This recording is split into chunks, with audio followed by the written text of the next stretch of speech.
Hello students, in this video I will explain you about complete differences between periodic motion and oscillatory motion। यानी periodic motion और oscillatory motion में बहुत confusion रहता है, आखिर क्या पीरियाडिक मोशन होता है, क्या ऑक्सीलेटरी मोशन होता है। कुछ बच्चे पीरियाडिक मोशन को भी ऑक्सीलेटरी कहते हैं, ऑक्सीलेटरी को भी पीरियाडिक कहते हैं, इसमें कन्फ्यूजन बना ही रहता है। जैसे हमने एक एग्जांपल लिया है, आप बिल्कुल इसको वीडियो को अंत तक देखिए कि motion of pendulum of a wall clock, और यहाँ पर भी वही चीज़ दिया गया, motion of pendulum of a clock या वॉल क्लॉक। तो क्या दोनों में देखिए सेम एग्जाम्पल है, तो इसका मतलब क्या दोनों सेम है। इस तरह से जो अंतर हम लोग करेंगे वो चीज़ आपको उसमें बताएंगे कि पीरियाडिक मोशन और ऑक्सीडेटरी मोशन में आखिर इसमें डिफरेंसेस क्या क्या हैं। ठीक है, तो all of you watch carefully कि what is difference between periodic motion and oscillatory motion. It is the motion which repeat itself after equal interval of time. This interval of time is called time period of periodic motion. मतलब periodic motion क्या हो गया, it is a motion which repeat itself after equal interval of time. This interval of time is called time period. जैसे कि मान लीजिए यहाँ पर सपोज करिए कि सन है, ओके, ये आपका सन हो गया, और अर्थ जो है आप जानते हैं सन के अराउंड इलिप्टिकल पाथ पर मोशन करता है। तो यहाँ पर ये अर्थ हो गया। अर्थ को थोड़ा छोटा आप बनाइए, क्योंकि सन से तो छोटा अर्थ होता ही है। और जब ये इसका मोशन आप देखेंगे सन के अराउंड, इसका मोशन आप देखेंगे तो ये फिक्स समय में आप जानते हैं ये इसको रिपीट करती है।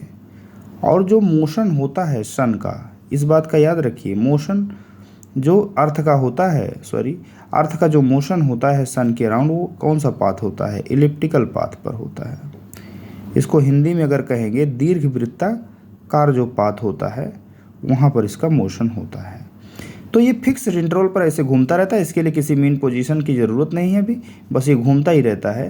तो जब मीन पोजीशन की ज़रूरत नहीं होती है तो उसे हम लोग क्या कहते हैं बेटा पीरियाडिक मोशन। बस इसको पीरियाडिक मोशन कहते हैं। बस आपका रेगुलर इंटरवल में ऐसे ऐसे घूमते रहे, पाथ को कवर करते रहे। और जैसे घड़ी की सुई होती है, आप जानते हैं, मिनट की सुई ले लें चाहे सेकंड की सुई ले लें, जो भी आप सुई लेते हैं, मान लीजिए 6 बजा रहे हैं हम लोग, और सेकंड की सुई मान लीजिए आप रेगुलर इंटरवल में 60 सेकंड में एक कंप्लीट रिवोल्यूशन कर लेती है, 60 अगले 60 सेकंड में कर लेगी। तो ऐसे जो सेकंड की हैंड है वो आपका रेगुलर इंटरवल पर अपना मोशन को बार बार रिपीट करती है। तो ये एक तरह से क्या हो जाएगा, पीरियाडिक मोशन। क्या हो गया, पीरियाडिक मोशन। जो आपका इस पीरियाडिक मोशन मतलब रेगुलर इंटरवल पे बार बार जो है अपना कंप्लीट चक्कर लगाती है। दूसरा जैसे एग्जांपल इसमें है motion of planet around the sun. Motion of planet around the sun, जो प्लेनेट देखिए, ये आपका अर्थ एक प्लेनेट है और सन के अराउंड घूम रहा है। सभी प्लेनेट हैं, मार्स, जुपिटर, अर्थ, सारी जो है आपका यूरेनस नेपट्यून तक जो पूरे प्लेनेट्स हैं, सारे प्लेनेट्स जो है एक जो है पीरियाडिक मोशन करते हैं। Motion of the pendulum of the clock, pendulum of clock भी आप देखते हैं तो वो भी कैसा मोशन करती है, यहाँ पे इसी पाथ पे घूम रही है। तो ये भी एक तरह इसे पीरियाडिक से मतलब, मेन पोजीशन का मतलब अभी नहीं है। पीरियाडिक में केवल पीरियाडिक से मतलब है क्योंकि उसके इंटरवल में बार बार घूम रही है, और एक कितना समय में जैसे एक चक्कर लगा रही है, उस टाइम का नाम है टाइम पीरियड। क्या नाम है, time period. Motion of hand of clock हमने समझा ही दिया आपको। और तीसरा है मोशन पीरियाडिक मोशन में और मे नॉट बी ऑक्सीलेटरी। ये कभी ऑक्सीलेटरी हो सकता है, कभी ऑक्सीलेटरी नहीं हो। तो पहले ऑक्सीलेटरी तो आप समझिए होता क्या है। ऑक्सीलेटरी में if a body moving back and forth repeatedly about the mean position is called oscillatory or vibratory motion. Back and forth का मतलब देखिए, यहाँ पर जैसे कोई मोशन है वो इस साइड जाएगी, फिर यहाँ पर आएगी, फिर दूसरी साइड मैक्सिमम जाएगी, फिर यहाँ आएगी। एक ऑक्सीलेशन भी आप इसका मतलब समझिएगा कि यहाँ से यहाँ जाएगी, फिर दूसरी तरफ मैक्सिमम जाएगी, फिर यहाँ पर आ जाएगी, तब यहाँ पर क्या होता है, वन ऑक्सीलेशन। तो ऑक्सीलेटरी मोशन मतलब बैक एंड फोर्थ जाता है, ठीक है। और ये इसका होता है बेटा मीन पोजीशन। क्या होता है, ये बीच का जहाँ पर स्टॉप करती है उसको कहते हैं मीन पोजीशन। तो इस तरह से इस बात को समझिएगा। तो मीन पोजीशन के अराउंड अगर बैक एंड फ्रोथ इस तरह मोशन करेगी तो उसको किस नाम से मोशन जानते हैं, ऑक्सीलेटरी मोशन जानते हैं। जैसे motion of a pendulum of a clock जो हमने बना दिया है, ये तो आपका ऑक्सीलेटरी मोशन है। वाइब्रेशन ऑफ स्ट्रिंग, जो सितार होती है, सितार की स्ट्रिंग का जो वाइब्रेशन होता है वो भी कैसा वाइब्रेशन होता है, वो आपका ऑक्सीलेटरी मोशन होता है। It is always periodic motion, मतलब ऑक्सीलेटरी अगर होगा तो भाई फिक्स इंटरवल पर घूम तो रही है ना, तो ये क्या है, पीरियाडिक मोशन होगा। लेकिन पीरियाडिक मोशन में फिर कोई मेन पोजीशन की कोई विशेष ज़रूरत नहीं है, अब कभी हो भी सकता है नहीं भी हो सकता है, तो पीरियाडिक मोशन जो है ऑक्सीलेटरी हो कोई ज़रूरी नहीं है, ध्यान दीजिएगा इस बात को। पीरियाडिक मोशन में हो भी सकता है, में नॉट भी ऑक्सीलेटरी, और नहीं भी हो सकता, लेकिन जो आपका ऑक्सीलेटरी मोशन है तो वो तो फिक्स इंटरवल पर तो घूम ही रही है, लेकिन इस पर मीन पोजीशन की दिक्कत है बेटा। सारी जो ज़्यादा जो जड़ है जो समझने की है मीन पोजीशन की, अगर मीन पोजीशन के बैक एंड फोर्थ घूम रही है तो उसको हम लोग कहते हैं ऑक्सीलेटरी।